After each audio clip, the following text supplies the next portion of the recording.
Jordon, a tough afternoon for your team today. Just what are your thoughts on the game? Yeah, look, obviously it's fresh, it's utterly not acceptable. It's really disappointing at a time to put in probably our worst performance in probably a couple of years. Yeah, it's just disappointing, really disappointing. It's such a big occasion, the focus didn't see it coming, to be honest. We've been really good, as everyone's documented, for really since the turn of year now. Look, we know the problems here, we know the issues. It's a difficult pitch, it's a difficult team to play against. They raise their game, like a team's going to do now when you're challenging for a league.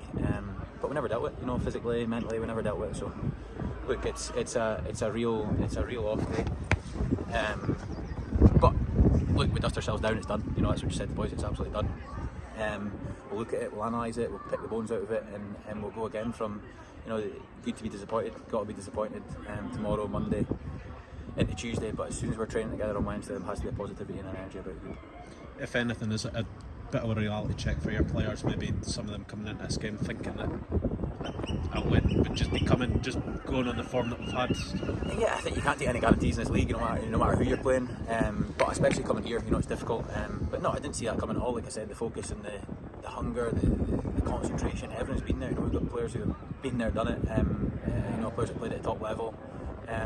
So look, like goals of course change games. When they get three, it felt rapid after one another. It just took all sting that we had out of the game. I think Ollie had a good moment early on. I think at 0-0, the header, or was it 1-0? But yeah, no, just really poor, just really poor. But look, we've had a great run at it. It was never ever going to be plain sailing. You're never going to win a league by just breezing through every week. So look, yeah, you're right. It's a check. It's a slight downer. We've got to see it as a slight downer and get right back on it. We'll be back on it, I'm sure, tomorrow. But the boys, we'll see the boys Tuesday, Wednesday, and we'll get going again. You have mentioned the pitch. It obviously looks a bit long, but it's also it's sticky but dry at the same time. You saw there was a few awkward bounces. It just seemed like none of our defenders could really get a foot on it in those No, and I think we went away from what we normally do. We always try and play, and it didn't work. And it ends up going long. We end up disjointed, and then when goals go against you and teams are in your face, and you need to start going down, you don't get breaks the ball. Whereas we maybe had a break of the ball for the last 3 months, it doesn't quite happen today. And yeah, look, you can say anything about the pitch. Like we've struggled at these venues probably all season, and look, but every question, you said that to the boys before the game, every question that's been asked of us recently, Spartans has been a problem, things like that. We've overcome it, and we've answered it, and we've shown we've progressed. But yeah, today we've got to see it as a slight minor fault, and we go again.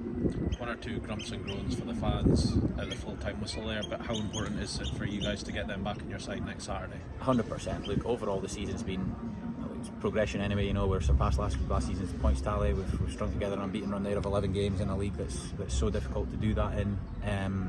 Look, I'm gutted for the fans, I am, because there was a forfeit game when obviously Chance gets sent off early and we didn't really get a chance to give them in to cheer about. Today, a couple of half chances at 3-0 down, it's not going to get them excited, but yeah, it's disappointing to hear the boos at the end, it really is. But again, we need them all next week. We need them on side, because I'm sure East Fife will bring up a big following. It'll be a great occasion. It's a massive chance for the club. It's a one-off shot really at promotion. Really, winning the league. If you said at the start of the season, I think to any team in the league, if they could win their last home game of the season and win the league, you would take it. So yeah, that's the positive side of it, and that's the one. But yeah, we need the positivity right round. We need energy from our players, our staff, our members of the club. The supporters club, the families, the friends, everyone. We need positivity and energy, because we're going to get criticism. For every bit of positivity we've had and praise we've had since January, we're going to get criticism for that today. I think it is worth noting as well that today's game doesn't really change anything. If we go and win next week, then that's the league done. Yeah, it was always. Yeah, of course, it was always. We'd give it. As we said to the boys, we've not just. It's not by luck we've got that. The boys have earned that. They've earned that right to have an off day. But to have an off day on a day like today, when you lose a game like that, it's just not us and not how we want to be. To lose it as heavily as that. Of course, the fourth goal, you're chasing goals at the other end, and you leave yourself exposed. We make 3 changes at half time. We change the shape a bit, but all that's just reactive to try and get the boys a bit of help on the pitch and chase a goal that would maybe change the momentum of the game. But yeah, we've got to dust ourselves down tonight, tomorrow, and the positive energy's got to be there from Tuesday.